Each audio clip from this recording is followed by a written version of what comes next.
بسم اللہ الرحمن الرحیم۔ السلام علیکم پیارے دوستو، ذرا سوچئے آج کا سعودی عرب، جہاں کعبہ ہے، جہاں مدینہ کی پاک مسجد نبوی ہے، جہاں لاکھوں لوگ ہر سال عبادت کے لیے آتے ہیں، کیا آپ نے کبھی سوچا ہے یہ مقدس سرزمین 1400 یا 1550 سال پہلے کیسے ہوا کرتی تھی؟ اس وقت یہاں کون لوگ رہتے تھے، کس کی عبادت کرتے تھے، ان کا طور طریقہ کیسا تھا، اور پھر حضرت محمد مصطفیٰ صلی اللہ علیہ وآلہ وسلم کے آنے سے پہلے کا وہ جاہلیت بھرا دور کیسا تھا، اور کعبہ میں 360 طرح کے بت یعنی مورتیاں رکھی ہوئی تھی اور ان کی پوجا کی جاتی تھی۔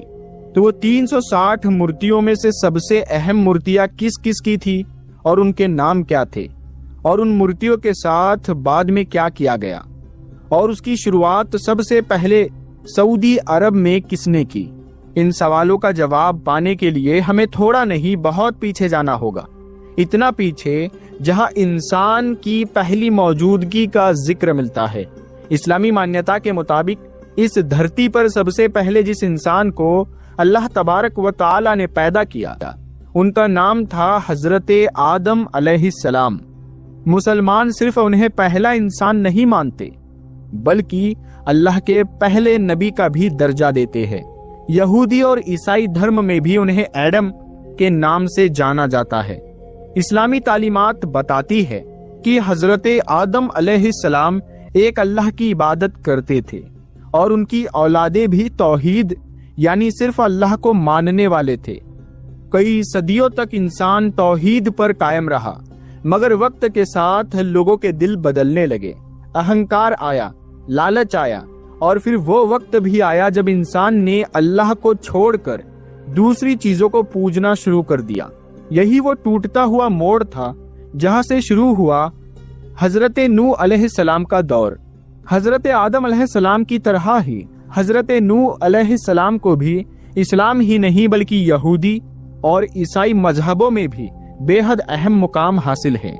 یاد رکھیے، یہی وہ نبی ہے جن کے دور میں اللہ نے ایک بھیانک طوفان بھیجا تھا، ایسا طوفان جس نے سب کچھ تباہ و برباد کر دیا، سوائے ان لوگوں کے جنہیں حضرت نوح علیہ السلام نے اللہ کے حکم سے بنائی گئی ایک بڑی کشتی میں سوار کیا تھا۔ یہ کشتی اور طوفان کا واقعہ اتنا مشہور ہوا کہ آج بھی دنیا بھر، خاص کر ویسٹرن دیشوں میں اس پر کئی فلمیں اور سیریز بن چکی ہے۔ مگر اصلی حقیقت یہ ہے کہ اسلامی نظریہ بتاتا ہے یہی وہ دور تھا جب پہلی بار شرک یعنی اللہ کے علاوہ دوسروں کی پوجا کی شروعات ہوئی۔ قرآن کریم میں اس کا تفصیل سے ذکر ہے، اور کئی حدیثوں اور اسلامی کتابوں میں اس دور کو انسانی اتہاس کا ایک بڑا موڑ بتایا گیا ہے۔ قصہ کچھ یوں بیان کیا جاتا ہے کہ اس زمانے میں کچھ لوگ بے حد نیک، سچے اور اللہ کے خوف سے جینے والے لوگ ہوا کرتے تھے۔ جب ان کا انتقال ہوا تو لوگوں کے دلوں میں ان کا غم اتنا گہرا تھا کہ وہ ہر وقت انہیں یاد کرتے، روتے اور ان کی یاد میں ڈوبے رہتے۔ ایسے ہی حالات میں آیا شیطان۔ اس نے لوگوں کے جذبات سے کھیلتے ہوئے ایک بات سجھائی کہ کیوں نہ ان نیک لوگوں کی یاد میں ان کی مورتیاں بنا لی جائیں، تاکہ جب انہیں دیکھا جائے تو دل میں نیک بننے کی تڑپ آ جائے۔ لوگوں نے سوچا بات بری تو نہیں ہے، اور یہی سے شروع ہوئی ایک خاموش پھسلن۔ پہلے انہوں نے ان مورتیوں کو صرف یادگار سمجھا، مگر وقت گزرتا گیا اور آنے والی نسلوں نے ان مورتیوں کو عبادت کا ذریعہ بنا لیا۔ یہی سے ہوا شرک کا پہلا آغاز۔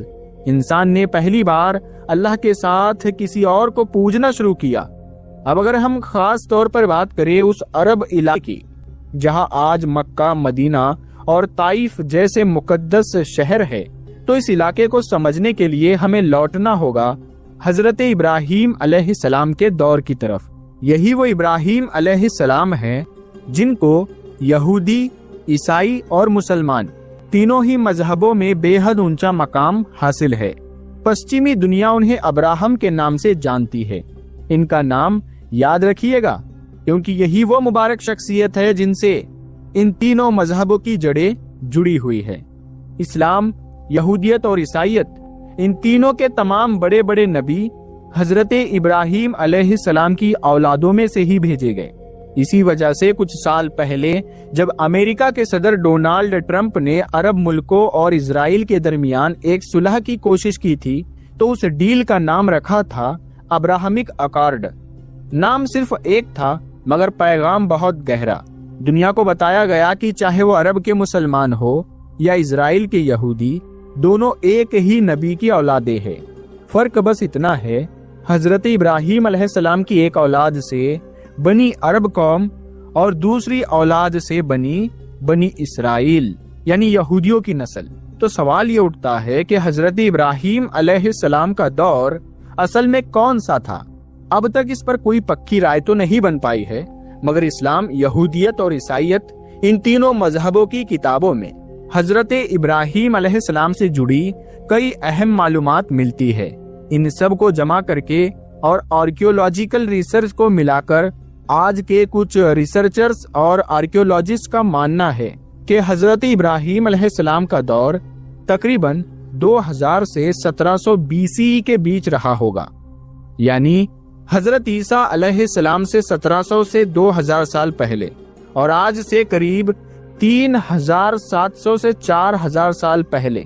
اب سنیے، جب حضرت ابراہیم علیہ السلام اس دنیا میں تشریف لائے تو وہ علاقہ جو آج کا عراق کہلاتا ہے، اسی کی ایک بستی میں ان کا جنم ہوا تھا۔ مگر افسوس، نہ صرف ان کی قوم بلکہ ان کے گھر والے بھی بت پرست تھے۔ قرآن اور اتہاس کی کتابوں میں آتا ہے ان کے والد یعنی چچا کا نام جو تھا وہ آزر بتایا جاتا ہے۔ وہ بت بناتے بھی تھے اور بیچتے بھی تھے، مگر حضرت ابراہیم علیہ السلام نے بہت ہی کم عمر میں بت پرستی کی مخالفت شروع کر دی تھی۔ ان کی یہ باتیں لوگوں کو ناگوار گزری، یہاں تک کہ ان کے اپنے والد یعنی چاچا نے انہیں دھمکیاں دینا شروع کر دی، جو قرآن میں ایک ایسا ذکر ہوا ہے اور اسلامی اتہاس کا بھی سب سے مشہور قصہ بن چکا ہے۔ ایک بار جب ان کی پوری قوم کسی میلہ یا تیوہار کے سلسلے میں بستی سے باہر گئی تو حضرت ابراہیم علیہ السلام نے وہ موقع غنیمت جانا۔ وہ گئے اور سیدھے ان کی عبادت گاہ میں پہنچ کر سارے بتوں کو توڑ ڈالا، صرف سب سے بڑے بت کو چھوڑ دیا۔ جب لوگ واپس لوٹے اور دیکھا کہ ان کے بت ٹکڑوں میں بکھرے پڑے ہوئے ہیں تو غصے میں آگ ببولا ہو گئے۔ وہ پہنچے حضرت ابراہیم علیہ السلام کے پاس اور پوچھا، یہ کس نے کیا؟ تو آپ نے بڑے اطمینان سے اس بڑے بت کی طرف اشارہ کرتے ہوئے کہا، شاید اس نے توڑا ہوگا، اس سے پوچھو اگر وہ بول سکتا ہے۔ یہ سن کر ان کی قوم حیران بھی رہ گئی اور غصے سے بھڑک اٹھی۔ پھر معاملہ یہاں تک بڑھا کہ انہیں اپنے دور کے بادشاہ کے دربار میں پیش کیا گیا، وہ بادشاہ جو خود کو خدا کہتا تھا۔ بحث شروع ہوئی۔ حضرت ابراہیم علیہ السلام نے توحید کا پیغام پیش کیا اور دلیل پر دلیل دی، مگر جب بادشاہ ہارنے لگا تو غصے میں آ کر حکم دیا کہ انہیں زندہ آگ میں پھینک دو، مگر اللہ نے اپنے نبی کی حفاظت کی، جیسا کہ قرآن میں آتا ہے، اے آگ ٹھنڈی ہو جا اور سلامتی والی بن جا ابراہیم پر، اور یوں آگ ٹھنڈی ہو گئی اور حضرت ابراہیم علیہ السلام محفوظ رہے۔ اب بہت وقت ان کی قوم نے ان کی کوئی بات نہ مانی بلکہ اور زیادہ دشمنی پر اتر آئی، تو پھر ہجرت کا فیصلہ ہوا۔ عراق کو چھوڑ کر پہلے سیریا گئے، پھر وہاں سے فلسطین پہنچے اور وہی اپنی دعوت کا مرکز بنا لیا۔ ایک بار حضرت ابراہیم علیہ السلام اپنی بیوی حضرت سارہ کے ساتھ مصر پہنچے تو وہاں کے بادشاہ نے حضرت سارہ کی خدمت کے لیے ایک عورت دی جس کا نام تھا ہاجرہ۔ اس وقت تک حضرت ابراہیم اور حضرت سارہ رضی اللہ تعالی عنہا کی کوئی اولاد نہیں تھی۔ اولاد کی تمنا میں حضرت سارہ نے خود ہی حضرت ہاجرہ کا نکاح حضرت ابراہیم علیہ السلام سے کروا دیا، اور یوں بزرگی کی عمر میں حضرت ابراہیم علیہ السلام کو ایک بیٹا عطا ہوا جن کا نام تھا حضرت اسماعیل علیہ السلام۔ پھر ایک دن اللہ کے حکم پر حضرت ابراہیم علیہ السلام نے اپنی بیوی ہاجرہ اور ننھے اسماعیل کو ایک ویران اور سنسان میدان میں چھوڑ دیا جہاں آج مکہ موجود ہے۔ دھیان دیجئے، اس وقت وہاں کچھ بھی نہیں تھا، نہ پانی، نہ پیڑ، نہ انسان۔ جب تپتے ریگستان میں ننھے اسماعیل علیہ السلام کو پیاس لگی تو ماں ہاجرہ نے پانی کی تلاش شروع کی۔ وہ بے چینی میں صفا اور مروہ نام کی دو پہاڑیوں کے درمیان